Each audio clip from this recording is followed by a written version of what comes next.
வார்த்தையாடி பார்த்த போது காதல் வரவில்லை, காதல் வந்து சேர்ந்த போது வார்த்தை வரவில்லை.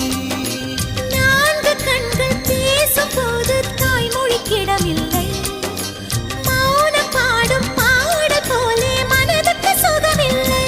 மலர்களை எரிப்பது முறையில்லை, மௌனத்தை உடைப்பது சரியில்லை. மௌனத்தின் ஓசைகள் கேளாமல் வார்த்தைகள் புரிவது எளிதில்லை. கண்ணில் ஆசை துடிக்குதே அன்பே அன்பே, நெஞ்சு பிடிக்குது மல்லை வெளியில் சொல்லவில்லை. வெட்கப்படாத பூக்களை வண்டுகள் தொடாதடி, முத்தம் தராமல் வெட்கம் சாயம் போகாதடி. மலரே ஒரு வார்த்தை பேசு, இப்படிக்கு பூங்காற்று.